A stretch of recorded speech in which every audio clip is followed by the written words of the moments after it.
Volodymyr Zelensky está vendiendo un nuevo plan para poner fin a la guerra entre Rusia y Ucrania. Desde la Casa Blanca, ni una palabra, y en Moscú no le compra nadie nada. No es una buena situación para Ucrania, tampoco para Europa, y el presidente Trump parece bastante desinteresado de todo lo que está ocurriendo allí. Veremos juntos cómo se desarrolla esto. Además, hay una nueva entrevista del vicepresidente de Estados Unidos sobre cuáles son los objetivos de la administración en la guerra de Oriente Medio con Irán y cómo vamos a intentar salir de esa. Tiene más o menos las mismas posibilidades de salir adelante que el de Zelensky. Veremos cómo se relaciona todo esto. Pero primero, echemos un vistazo a Volodymyr Zelensky, que él mismo dijo, «Oye, ¿sabéis qué? Tengo un plan».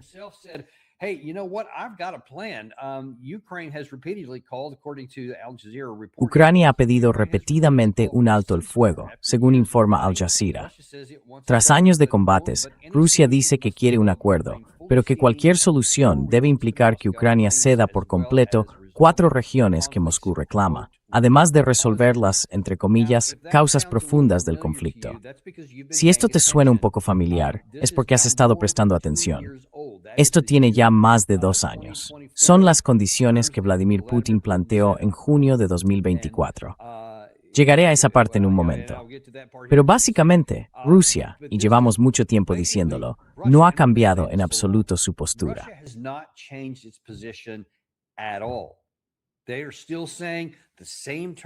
Siguen planteando las mismas condiciones que establecieron antes. Podemos alcanzar un acuerdo negociado. Podemos poner fin a esta guerra si se retiran de los 4 territorios que Rusia se anexionó en 2022. Y luego hay otras cosas que van ligadas a eso. Desmilitarización, desnazificación, nada de OTAN, etc. Así que este plan tiene unas exigencias bastante altas. A eso se referían cuando hablaban de las causas profundas. Son las otras cosas de las que está hablando, especialmente la cuestión de la OTAN. Así que Zelensky busca algún tipo de acuerdo con el que pueda conseguir lo que quiere o salir en sus propios términos y que todo el mundo haga simplemente lo que él quiere.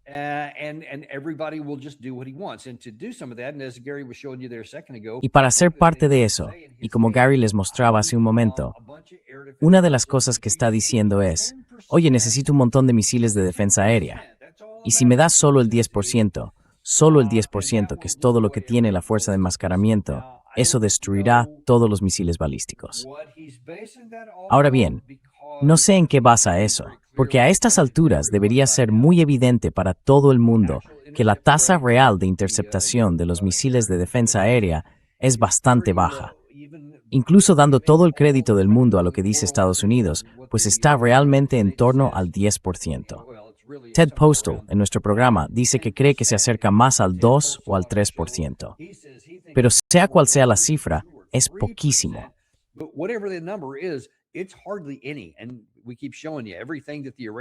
Y seguimos mostrándoles que todo lo que dispara la parte iraní logra atravesar nuestras defensas aéreas. Y han visto lo mismo en Kiev. Incluso antes de este periodo del que estamos hablando ahora, en el que prácticamente ya no se lanzan interceptores, casi nada era derribado de todos modos. Ucrania siempre afirmaba que derribaban un porcentaje enorme. Eso siempre fue para consumo interno. Nunca fue cierto.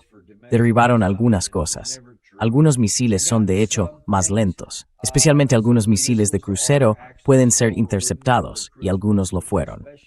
Pero una parte significativa siempre lograba pasar, probablemente cerca del 90%.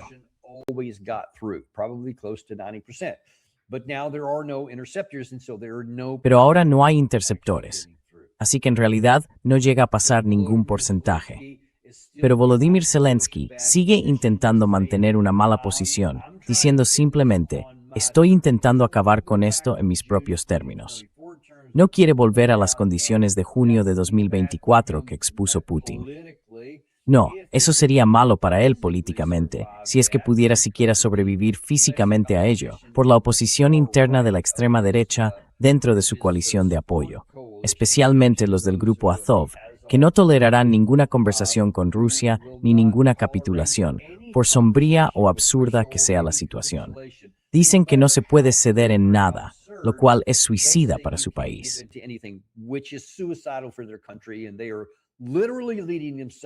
Y se están conduciendo literalmente a la destrucción, porque la guerra podría haber terminado hace mucho tiempo. Pero al parecer, Zelensky sigue escuchando a esa gente. Porque recuerden que hace apenas un par de meses lanzó lo que llamó una campaña de 40 días para obligar a Rusia a tomar la iniciativa de Rusia y establecer un reinicio, de modo que él pudiera llevar la voz cantante. Y quizá recuerden que esta campaña buscaba influir en el Estado agresor para obligarlo a poner fin a la guerra, obligar a Rusia a poner fin a la guerra. Y al terminar esos 40 días, hablamos de que literalmente no había cambiado nada. Nada cambió en el frente. Lo único que sí cambió fue que Rusia intensificó sus ataques con misiles contra Ucrania.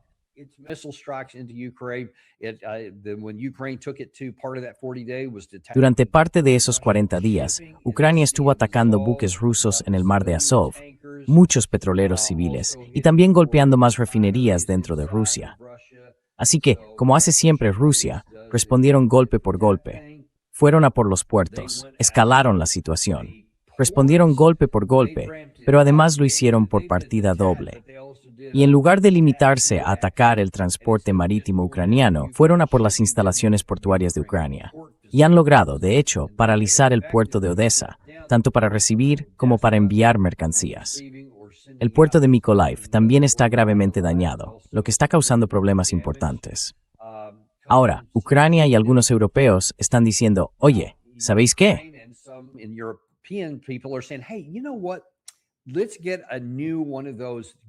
Hagamos otro de esos acuerdos sobre el grano que tuvimos al principio de la guerra.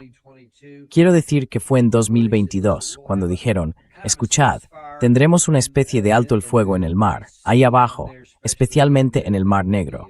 No dispararemos contra vuestros barcos, vosotros no dispararéis contra los nuestros, y sacaremos el grano. Todos pueden beneficiarse de eso, y será una situación en la que todos ganan. Y funcionó durante un tiempo, pero luego se vino abajo, etc. Así que ahora dicen, oye, volvamos a eso. Lo único que piden es que Rusia renuncie a todas las ventajas que tiene para que ellos puedan tener un acuerdo. Y por supuesto, quieren un alto el fuego en el aire. Ahora, después de que todo aquello no funcionara, Rusia ha cerrado básicamente el puerto de Odessa, lo que está causando un perjuicio económico adicional en el lado ucraniano.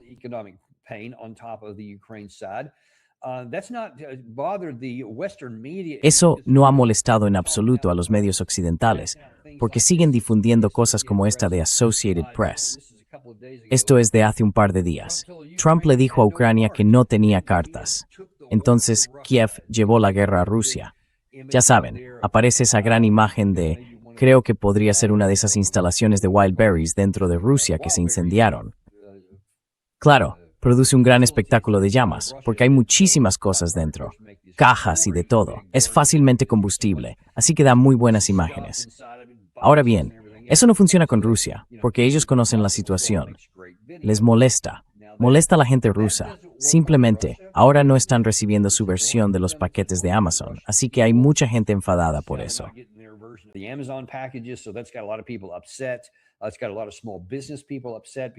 Ha enfadado a muchos pequeños empresarios, porque gran parte de sus negocios quedó reducida a cenizas entre los numerosos que fueron alcanzados. No tiene nada que ver con la guerra. No tiene nada que ver con la capacidad de Rusia para hacer la guerra. Simplemente queda bien ante las audiencias occidentales y engaña a los estadounidenses y a los europeos, haciéndoles creer que esta campaña de 40 días funcionó. Y ahora dicen que quizá podamos obligar a Rusia a aceptar nuestras condiciones. Y tenemos a Volodymyr Zelensky que, llegaremos a él en un segundo. Sergei Lavrov fue entrevistado en Russia Today sobre algunos de estos acontecimientos, especialmente sobre esta acusación o esta afirmación de que Zelensky quiere, y los europeos quieren, una versión de alto el fuego.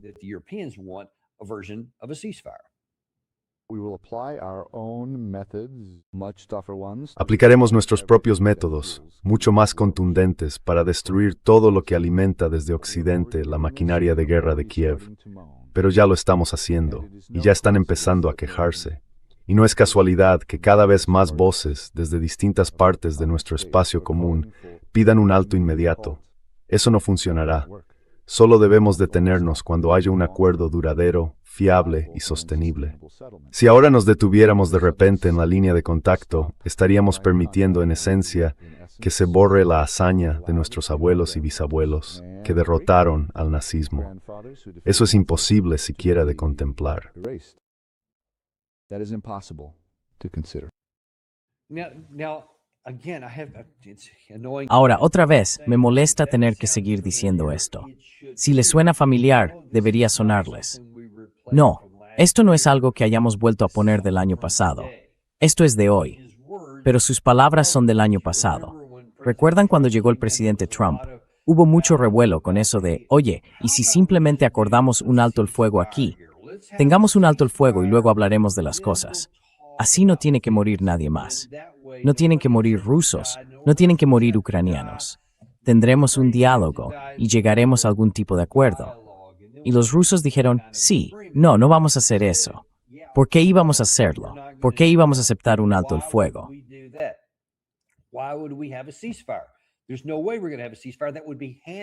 No hay manera de que vayamos a aceptar un alto el fuego que le entregue un éxito operativo al bando ucraniano, porque lo único que harían sería seguir reconstituyéndose. Se recuperarían, se repondrían y se prepararían para la próxima ronda. Los tenemos a la defensiva. Nosotros estamos a la ofensiva. No hay manera de que vayamos a hacer eso. Y no lo hicieron. Desde luego, nunca aceptaron un alto el fuego. Y dijeron entonces también, igual que ahora, repiten las condiciones de junio de 2024 sobre lo que están dispuestos a hacer. Rusia dijo entonces, escuchen, si llegan a un acuerdo, si ponemos fin a la guerra, estupendo.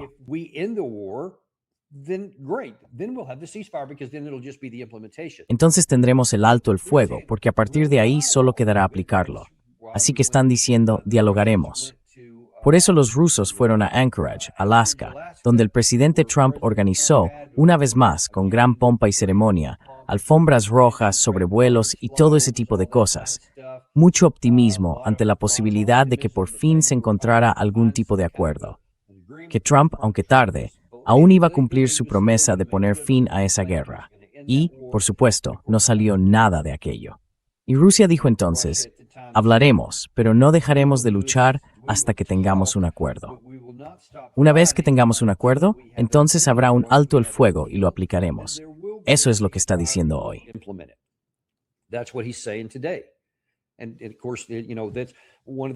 Y por supuesto, ya sabes, eso es una de las cosas que añade al final, que incluí en ese punto importante.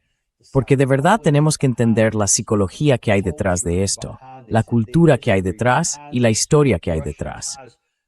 Rusia lo une todo el linaje, sus bisabuelos, sus abuelos, la Gran Guerra Patria, la derrota del nazismo procedente de Occidente, la invasión de su país desde Occidente, el contraataque hacia Occidente. Todo ello se remonta al siglo anterior, a Napoleón, que había intentado lo mismo.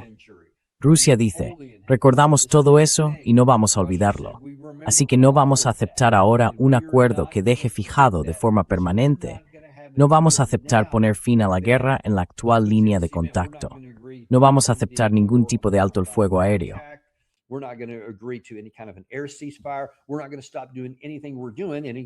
No vamos a dejar de hacer nada de lo que estamos haciendo. Y él empezó ese fragmento hablando de cómo estamos aumentando la presión, enviando más misiles, y Ucrania está empezando a desmoronarse. Así que a nivel estratégico, todo va en su dirección, y a nivel táctico, mantienen la presión. Por tanto, no hay ninguna posibilidad de que vayan a hacer eso. Y sin embargo, seguimos con la fantasía de que quizá puedan hacerlo. Y Sergei Lavrov también dijo, escuchen, todo este asunto de la implicación de Estados Unidos. Por cierto, dijeron, ya que estamos hablando, mencionemos también que no solo vamos a mantener las condiciones de junio de 2024, lo mismo que dijimos antes, sino que somos conscientes de que ustedes, y Estados Unidos en particular, están ayudando a Ucrania a atacar objetivos más en el interior de nuestro país.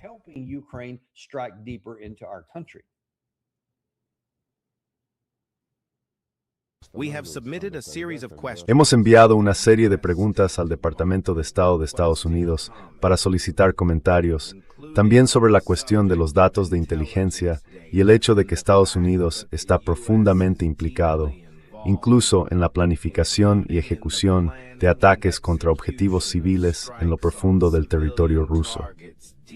Esperamos una respuesta. We await a response.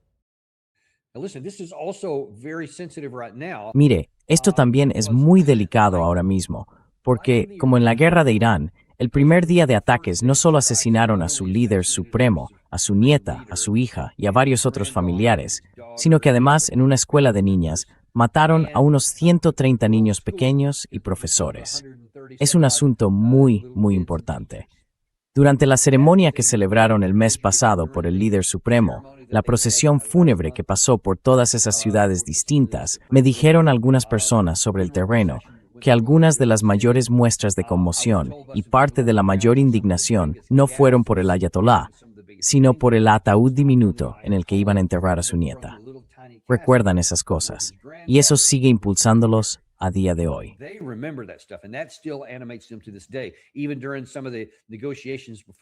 Incluso durante algunas de las negociaciones previas al memorando de entendimiento, les mostramos algunas imágenes de la delegación iraní con fotografías de esos niños y de esos profesores que llevaban consigo en los zapatos y en las mochilas, etc. Era una cuestión muy presente, muy real para ellos.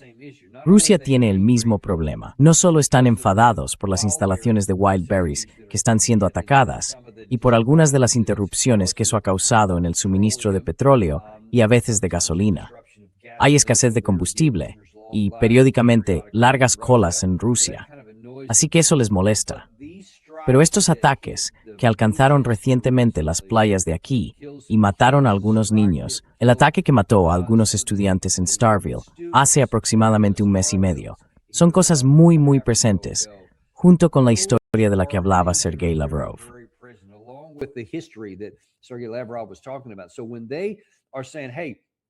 Así que, cuando están diciendo, oye, Estados Unidos, sabemos que habéis ayudado a hacer esto, y no es algo que vayamos a perdonar.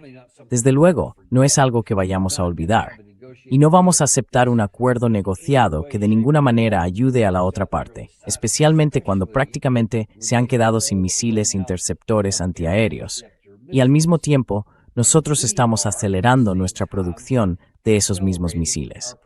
Así que, pase lo que pase en el frente, está a punto de empeorar, y ya está empeorando, pero va a empeorar aún más a nivel operativo y estratégico.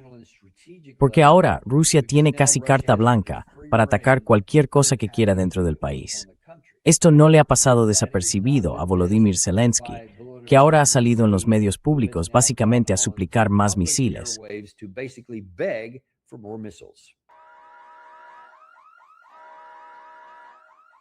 Are you out of interceptors now? Do you have none left? Se han quedado ya sin misiles interceptores. No les queda ninguno. No. Le explicaré cómo funciona. Este año tenemos 2 veces y media menos misiles interceptores que en 2025.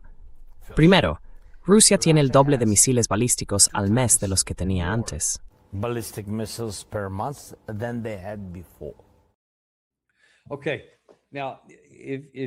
De acuerdo. Ahora bien, si sabes mucho del lenguaje corporal, nunca es una ciencia exacta, pero muy a menudo, cuando alguien pregunta, ¿os habéis quedado sin misiles interceptores?, la respuesta es sí. Obviamente la respuesta es sí, pero no quieres responder eso, no quieres decirlo en voz alta, así que te paras, dudas, miras hacia arriba. Bueno, déjame decirlo así. Eso activa involuntariamente una parte distinta del cerebro, tu área creativa, donde básicamente vas a inventarte algo y mentir. Y al intentar no responder a esa pregunta, en realidad deja al descubierto algo peor que decir que sí. Dice, bueno, tenemos 2 veces y media menos misiles interceptores antiaéreos. Probablemente no existe esa cifra, pero bueno, es el número que se inventó.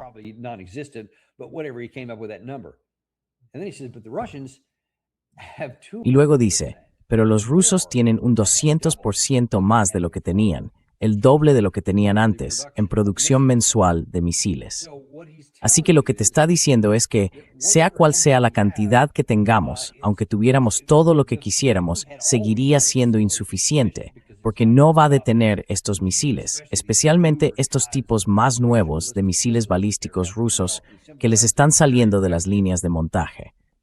Son muy eficaces, pero él no los tiene, y Rusia tiene muchos. Entonces, ¿qué nos dice esto sobre una nación? A ver si todavía... Creo que sí, todavía lo tengo. Para esta nación de aquí, en rojo, en la esquina inferior izquierda, frente a este gigantesco coloso que es Rusia, cuando ahora el pequeño de la izquierda ya no tiene misiles de defensa aérea y el grande de la derecha tiene el doble de los que tenía hace apenas un año.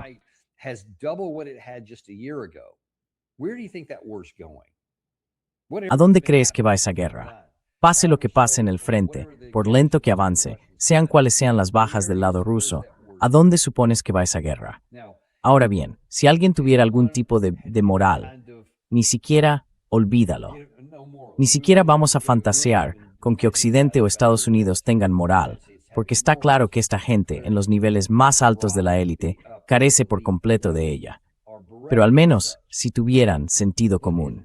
Y al menos si fueran lo bastante inteligentes como para que, entre bastidores, lejos de las cámaras y sin periodistas, al menos en privado, detrás de, ya sabes, en sus oscuras guaridas, pudieran decir, vale chicos, tenemos que resolver esto porque...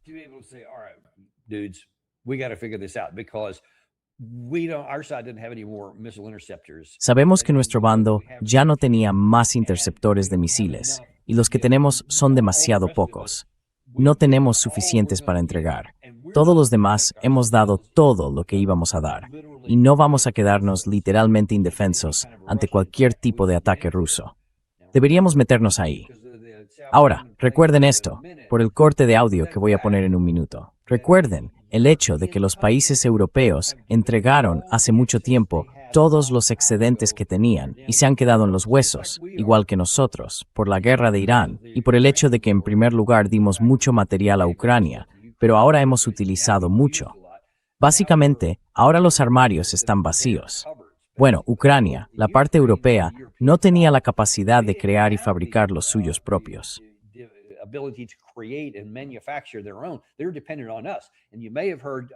Dependían de nosotros.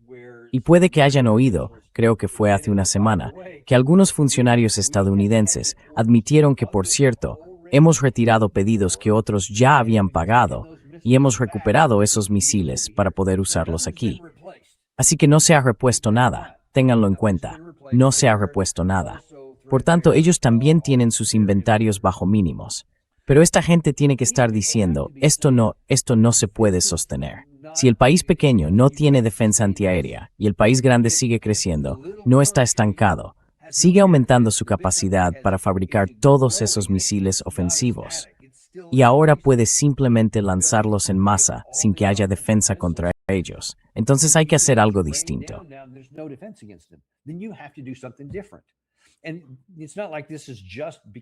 Y no es que esto se haya hecho evidente ahora. Lo saben desde hace tiempo. Entonces, ¿por qué se embarcaron en esto? ¿O dieron luz verde a que Zelensky se embarcara en este plan de 40 días para poner a Rusia de rodillas, cuando era obvio que eso nunca iba a ocurrir? Ese hombrecito, después de 4 años y medio de guerra, ¿iba a poner de rodillas a ese enorme coloso ruso? Quiero decir, siempre fue manifiestamente absurdo. Y aún así, le dieron luz verde. Bueno, pues ahora ha pasado lo previsible. Se han quedado sin recursos. Y eso deja a Zelensky, en esa misma entrevista de CNN, pidiendo más. This year, I'm asking American partners. Este año estoy pidiendo a nuestros socios estadounidenses que nos vendan el 5% de los misiles que tienen en sus reservas. Si nos venden ese 5%, superaremos el invierno y salvaremos vidas. Si pueden vendernos el 10%, destruiremos todos los misiles balísticos We rusos. will destroy all the Russians' ballistic missiles. Really, Mr. President? De verdad, señor presidente, todos los misiles balísticos rusos. Quiero decir, eso es absurdo a simple vista. Te he mostrado ese gráfico muchas veces en la guerra de Irán contra esos mismos PAC-3 y además se añadieron los THAAD. Ni siquiera podemos detenerlos para nosotros mismos. Y desde luego no vais a detener el 100% de los misiles rusos. Además, tienen muchos más de los que tiene Irán. Así que eso es sencillamente falso y debería quedar expuesto como la mentira categórica que es. Pero incluso en esa primera parte, está diciendo, escucha, solo necesito un 10%, un 5%, eso me mantendrá con vida. Aunque eso fuera cierto, aunque de algún modo fueran más eficaces y tuvieran una tasa de efectividad marginal, ¿qué vas a hacer?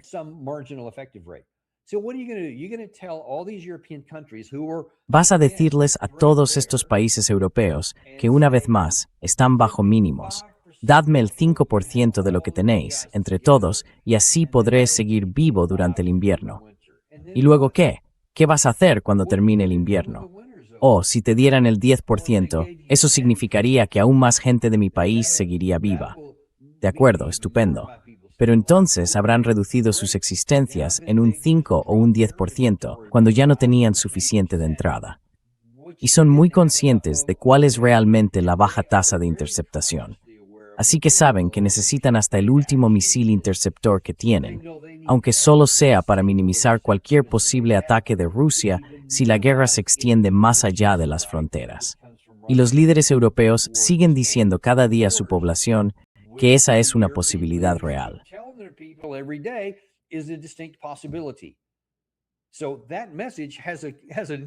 Así que ese mensaje tiene un efecto de rebote negativo, porque ahora nadie quiere entregar ni un solo misil, sea para lo que sea.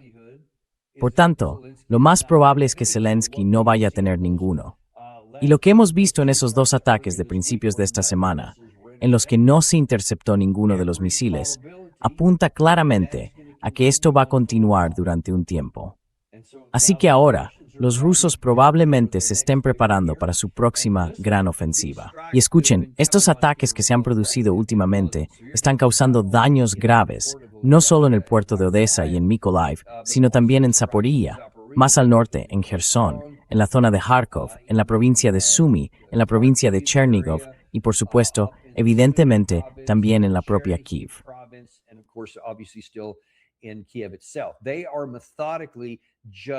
Están desgastando metódicamente la capacidad de los ucranianos para hacer la guerra a nivel operativo.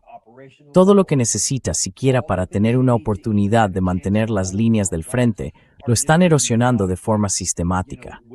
Y ahora que no hay defensa antiaérea, ni siquiera en la capital, sabes que no la hay en ningún otro lugar. Así que Rusia, tan rápido como pueda fabricar estos misiles, sea cual sea realmente su ritmo de producción, puede empezar a ir metódicamente, zona por zona, hasta que el lado ucraniano ni siquiera tenga capacidad. Últimamente también han estado atacando algunas líneas ferroviarias y locomotoras. Y eso es un problema mayor, porque es extremadamente difícil sustituir cualquier cosa en el contexto de esta guerra. Las vías ferroviarias se pueden reparar.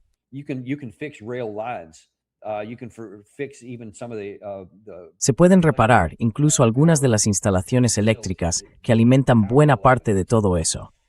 Pero no se puede reparar sin más una locomotora destruida. Quiero decir, hay un número limitado de ellas, y con el tiempo sería muy difícil. Todo eso sigue siendo atacado. Todas las infraestructuras de la retaguardia cercana siguen siendo atacadas. Y por supuesto, las líneas del frente siguen avanzando cada día. La situación es cada vez más sombría. Ahora entramos en el invierno, y no hay perspectivas de que Ucrania vaya a poder impedirlo. Y por malo que fuera el invierno pasado, ahora Rusia va a empezar de nuevo, según la mayoría de los informes que he oído en algún momento de octubre.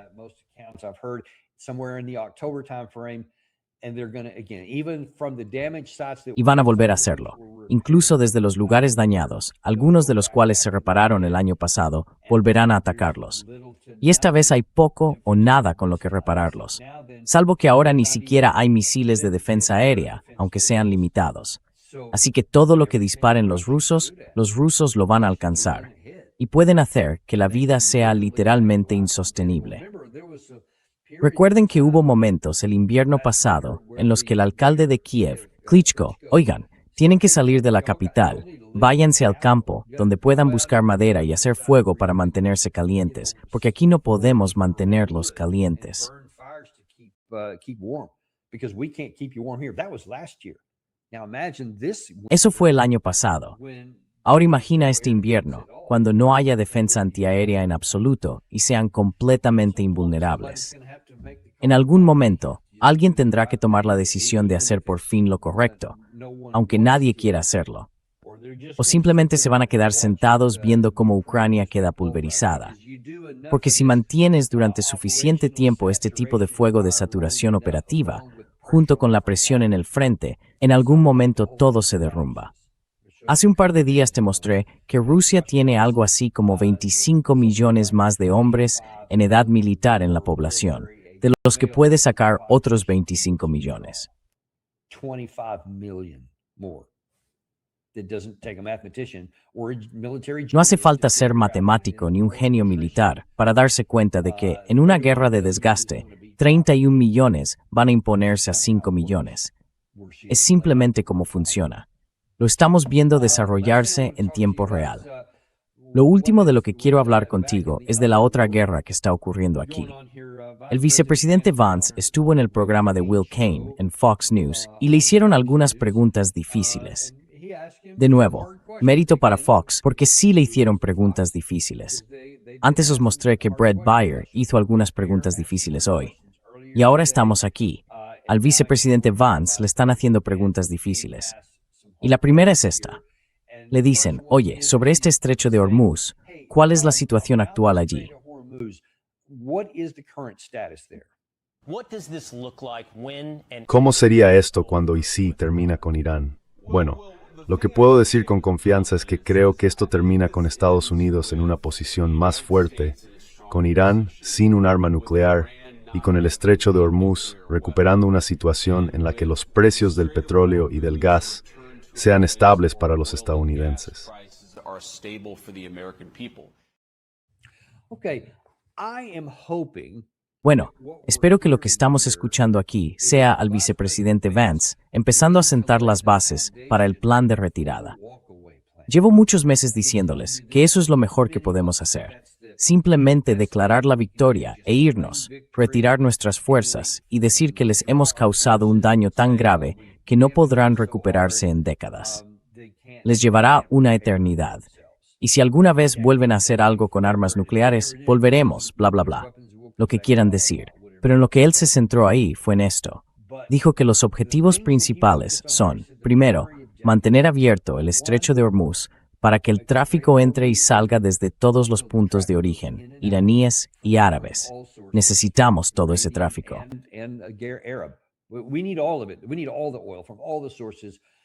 Necesitamos que todo el petróleo, procedente de todas las fuentes, vuelva al mercado mundial para aliviar este problema real del que hablé con usted en el programa hoy más temprano. Eso es lo que necesitamos. Así que esa es una cuestión. Luego, la segunda era que volvió a todo ese asunto de que no pueden tener un arma nuclear. Bien, eso es fácil. No tienen un arma nuclear, por lo que sabemos ahora. Y por supuesto, eso podría haber cambiado después de que empezara esta guerra. No sabemos con certeza qué ha estado pasando, pero probablemente no la tengan. Y desde luego no la han tenido durante 47 años. Así que probablemente podríamos llegar a un acuerdo con ellos para que dijeran de nuevo, no tenemos intención de fabricar un arma nuclear. Es que simplemente no vamos a hacerlo.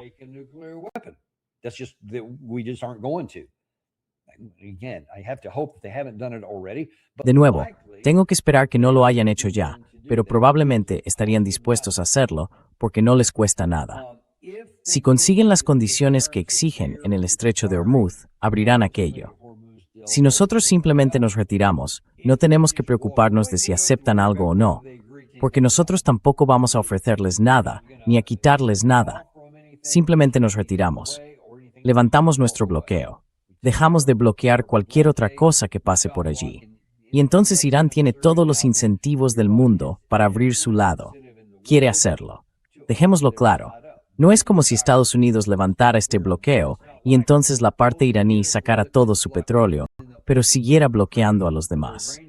we'll get all its oil out, but it'll still keep blocking these others. No, it's not going to do that. It wants to open it up. No, no va a hacer eso.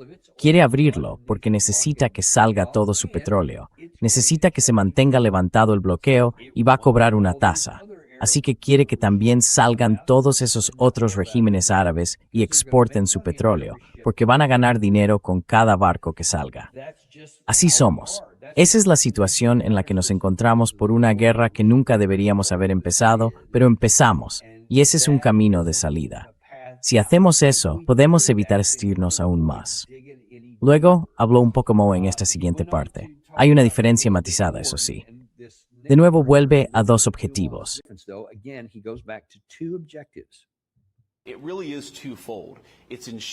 En realidad, son dos cosas. Se trata de garantizar que los países del Golfo sigan enviando petróleo y gas a la economía mundial para que haya estabilidad en los precios de la energía. Evidentemente, eso es importante para el pueblo estadounidense. Sé que hoy el precio del petróleo ha bajado y está muy por debajo de los máximos de los primeros días del conflicto. Ese es el objetivo número 1, mantener baratos el petróleo y el gas para los estadounidenses de todo el país. Y por supuesto, el objetivo número 2 es garantizar que Irán nunca consiga un arma nuclear. Confío en que estamos logrando ambos objetivos.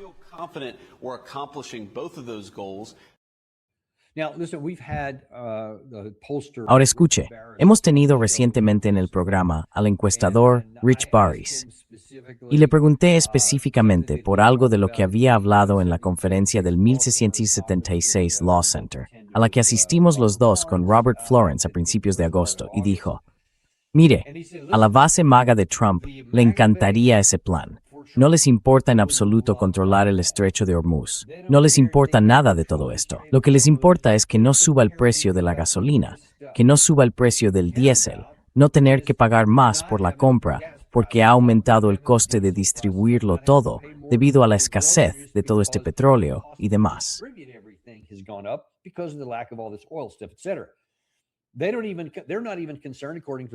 Ni siquiera les preocupa, según los datos de las encuestas, que cambie de postura y diga, no, al comienzo de la guerra dijiste que los guardianes de la revolución tenían que rendirse o enfrentarse a una muerte segura y que se les destruiría todo. Y ahora va a decir, sí, no vamos a hacer nada de ese tipo. Al parecer no tendrían ningún problema con eso. Así que políticamente, esta es una jugada ganadora. De verdad, espero que eso sea exactamente lo que el vicepresidente Vance está preparando aquí, si ese es el caso. Porque desde luego, no puede ir a Fox News y hacer estas declaraciones por su cuenta. Esperemos que sea algo aprobado por el Departamento de Comunicación de la Casa Blanca y, por tanto, coordinado con el presidente, para decir, sí, sigamos este camino.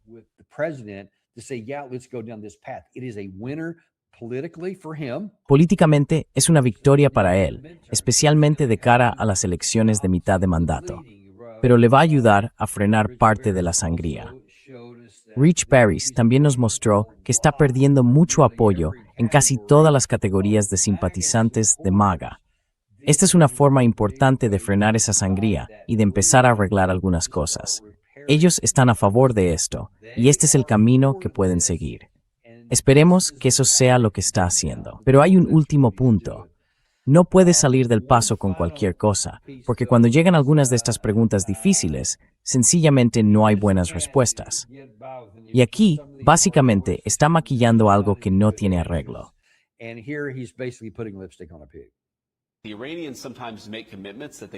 Los iraníes a veces asumen compromisos que no cumplen.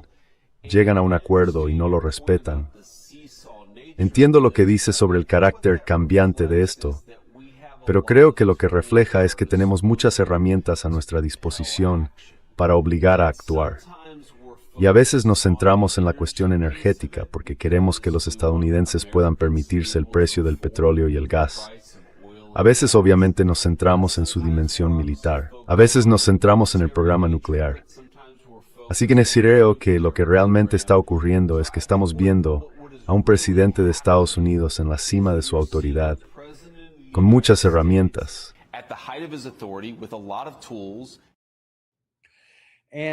We don't have a lot of tools. Y no tenemos muchas herramientas. Ya sabe, está intentando hacer que parezca que miren, este es todo nuestro plan, hombre. Quiero decir, lo tenemos controlado. Tenemos herramientas económicas, tenemos herramientas militares, tenemos herramientas para las herramientas, tenemos todo lo que hace falta. Y esto consiste simplemente en que a veces usamos más unas y otras veces más otras. Por eso han visto a Scott Bessent en nuestro programa anterior hablando de lo que está haciendo. Han tenido al secretario Wright hablando. Quiero decir, está sacando a todo el mundo para intentar que las cosas parezcan mejores, impresionantes. Pero no es más que maquillar un desastre, amigos. Nunca deberíamos haber empezado esta guerra. Nunca tuvimos los recursos para obligar a que se cumpliera. Siempre fue ir demasiado lejos.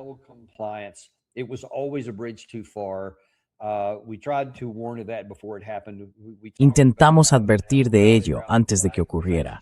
Hablamos de que provocaría un efecto de cierre de filas en torno a la bandera. En realidad fue más fuerte que eso, mucho más fuerte de lo que yo anticipaba. Ahora ha reforzado al sector más belicista dentro de la Guardia Revolucionaria iraní, aún más belicista de lo que era. Literalmente asesinamos a algunas de las personas más moderadas. Ali Larijani y Ali Khamenei eran dos de las figuras más importantes y fueron sustituidos por tipos que no estaban tan dispuestos a buscar la diplomacia. Así que ahora mantienen una postura mucho más dura. Están dispuestos a ir más lejos y asumir riesgos que el ayatolá anterior no asumía. Todas esas cosas son malas por lo que hicimos.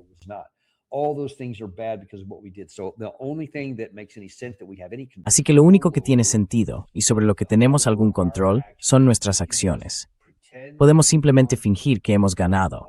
Yo estoy totalmente a favor de maquillar ese desastre, porque es lo menos ofensivo que podemos hacer para reducir cualquier daño a nuestro propio país. Veremos cómo va a funcionar eso. Sin duda, vamos a prestarle mucha atención. Considero esa entrevista algo optimista y espero que funcione así. Antes de despedirnos, Gary me acaba de indicar que tenemos un comentario adicional del presidente Trump sobre el asunto del que hablamos antes en nuestro programa anterior, relacionado con el USS Abraham Lincoln y todos los problemas que tiene. Así que voy a ver esta noticia igual que vosotros. Pon el video, Gary.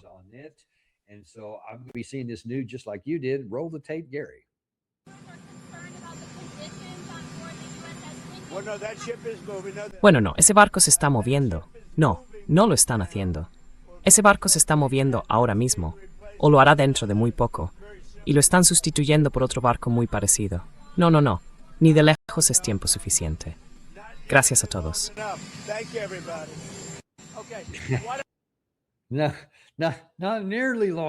Ahora, dice que ni de lejos ha sido tiempo suficiente. Sí, ya sé que eso parecería ir en contra del plan de marcharse del que estamos a punto de hablar. No, ni de lejos ha sido tiempo suficiente. Pero por otra parte, el presidente Trump hoy en día casi no puede decir la verdad sobre nada, así que no sé por qué la diría sobre eso. Pero se ve que le están haciendo esa pregunta, se la han hecho. Quizá uno de los problemas sea que se canse de tener que responder a ese tipo de preguntas y dé luz verde al vicepresidente Vance. Y hemos oído de varias fuentes dentro de la administración que el vicepresidente Vance ha estado haciendo un trabajo heroico desde el principio. Primero, intentando evitar que empezara la guerra, y desde entonces intentando sacarla de la mesa.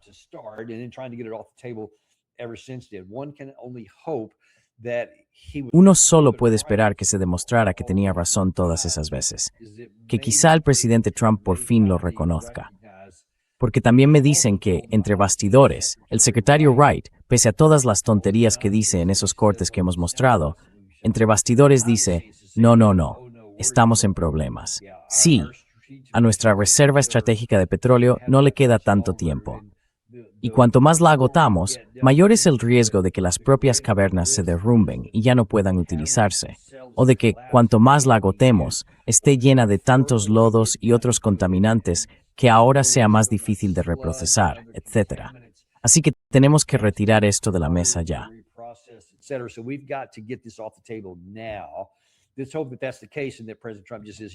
Esperemos que sea así y que el presidente Trump simplemente diga, ¿sabéis qué? Vamos a desvincularnos.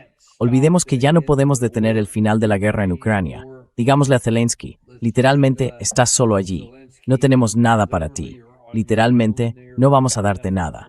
Así que llega al mejor acuerdo que puedas.